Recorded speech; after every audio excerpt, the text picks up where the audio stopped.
Quisiera abordar el primer tema que el presidente de la República fue quien lo trazó al decir que esta noche del lunes 7 de marzo del año 2022 estaría hablando el país, hablando a la nación fundamentalmente.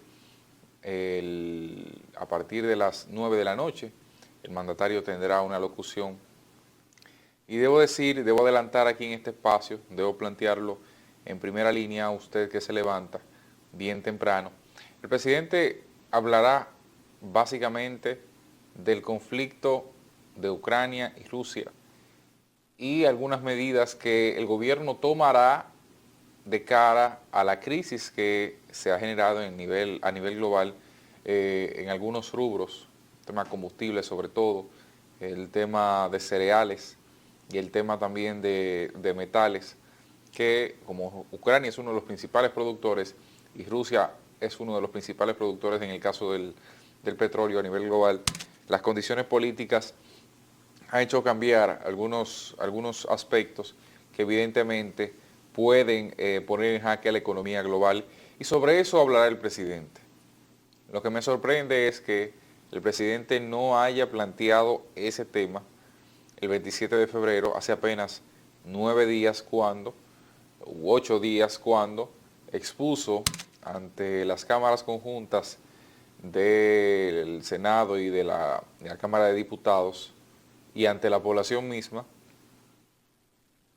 un paquete de medidas que vinieran a manejar el tema inflación en la República Dominicana, que vinieran a hacer una especie de medidas, ¿verdad?, que permitan acoplar un poco la crisis económica que se vive en República Dominicana, propio no exclusivamente de Ucrania, propio del el rezago económico que hubo en el mundo a consecuencia del COVID-19 y por supuesto, lo que es difícil de admitir, pero que bueno, es una realidad latente, cierta falta de gerencia correcta de la crisis a modo interno, de manera que esta repercuta lo menos posible en la economía dominicana. Esa inflación que se genera en territorio dominicano y que es más del 50%, según lo propio dicho por el presidente de la República en la rendición de cuentas del discurso del año 2022. Pero bueno, ¿qué de esperar? Veamos el paquete de medidas. Yo hace tiempo había dicho en este espacio que eran necesarias algunas medidas sobre este tema, de manera que pueda la República Dominicana, en términos económicos, oxigenarse, que pueda, digamos que, controlar la crisis dentro de la crisis y que en alguna medida las arcas del Estado no se vayan a la quiebra tampoco, pero que era necesario un plan, que era necesario un buen plan que permita manejar estas situaciones, porque en las grandes crisis se forjan liderazgos enormes y el presidente tiene la posibilidad hoy de fortalecer su liderazgo a nivel nacional. Una buena administración de esta crisis puede, como se dice popularmente, hacerlo pasar con A. Y eso es algo harto conocido. O sea, no sería una sorpresa para nadie. Con un buen manejo de la crisis ya le sucedió a Leonel, dentro de las referencias más cercanas en tiempos de crisis.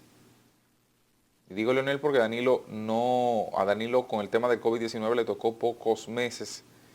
Al final, quizás los más críticos, deben ser los más críticos, cuando todo era un desconocimiento, pero ya estaba en un proceso político de involución y eso le afectó bastante, sobre todo en el contexto en que llegó la pandemia y que todavía las consecuencias no eran fundamentalmente económicas en ese momento, sino sanitarias más bien.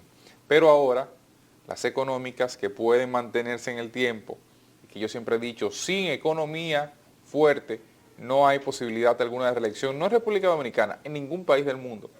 Bueno, decía que el precedente de buena administración en tiempos de crisis que le permite la reelección, el ejemplo más cercano era el de Leonel Fernández, en 2008, con la crisis que hubo en los Estados Unidos, la crisis hipotecaria, y posteriormente en 2012 con la crisis de los combustibles cuando estuvo a 147 en algún momento, incluso cerca de $150 el barril, y el combustible aquí estuvo no más de 210 pesos por galón.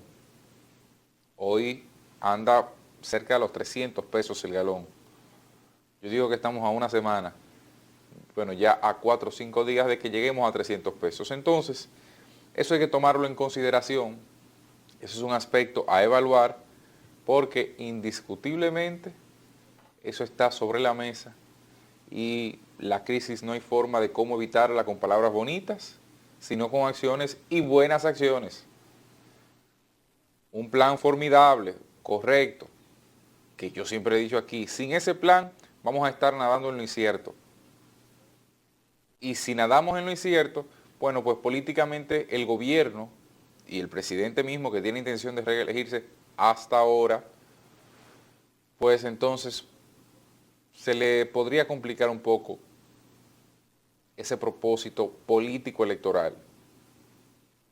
Porque reitero, son las épocas de crisis que fortalecen o debilitan los liderazgos. Y Luis tiene hoy toda la posibilidad de manejar mejor este tema. Bueno, habrá que escuchar qué pasa. Ayer el petróleo de Texas, el West Texas Intermediate, terminó la jornada cerca de los $125, me parece, por barril. Aunque llegó a $130 el barril en un momento del día, pero lo importante no es esa etapa del día, sino cómo cierra. Sobre todo para nosotros que lo utilizamos como elemento de referencia más que de compra real. Nosotros compramos petróleo en otra parte del mundo, pero esta es una referencia un poco más exacta que permite en términos económicos establecer en alguna medida mejores o mayores niveles de confiabilidad, que habrá que ver si en la propia ley de hidrocarburos se modifica, si finalmente en el Congreso se pone sobre la mesa algún otro elemento en este particular, pero bueno, lo que quiero dejar dicho con esto es que con el petróleo llegando a esos números, si el gobierno no tiene capacidad de gestión ante esta crisis, podría entonces ser mucho más catastrófico. Y digo que podría ser mucho más catastrófico porque puse la comparación ahorita del petróleo con $147 en el gobierno de Lionel y no llegó a 210 pesos el galón de gasolina. Hoy tenemos la situación de que el petróleo está por debajo de esas cifras y ya está casi 100 pesos más caro. Algunos argumentan el tema del dólar.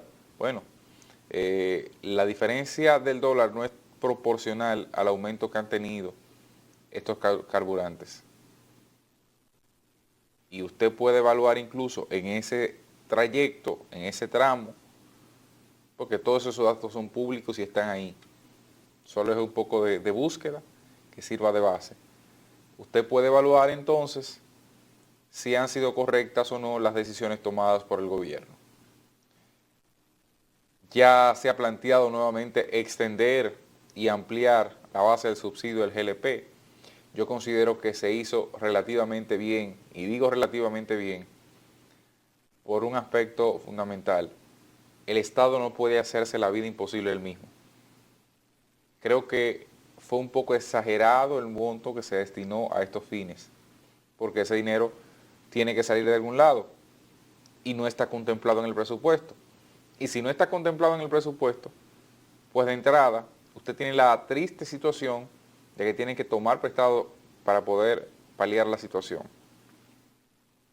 Y eso no es lo más prudente en este momento donde la deuda ronda por encima del 60% del presupuesto general del Estado. Entonces, hay que definir bien esto. Y hay que definir bien cómo se va a manejar esta crisis. Esperemos lo que el presidente dirá esta noche y ya evaluemos el fondo de lo planteado. Ya el presidente dio el primer paso conforme a lo que, por lo menos de mi lado, yo había dicho hace tiempo. Es necesario un plan para manejar la crisis. Sin un plan vamos a estar dando tumbos al aire, improvisando, resolviendo el día a día y nunca vamos a tener una solución real a la crisis económica que se ha derivado del COVID-19. Y por otro lado, ya una vez comunicado el plan y por supuesto ejecutado con rigor, pues entonces evaluamos el fondo de lo planteado por el presidente y vemos si son correctas o no las políticas de Estado. Así que a las 9 de la noche el presidente de la República hablará en torno a este tema. Al regreso volvemos con más en A la Misma Hora. No se mueva.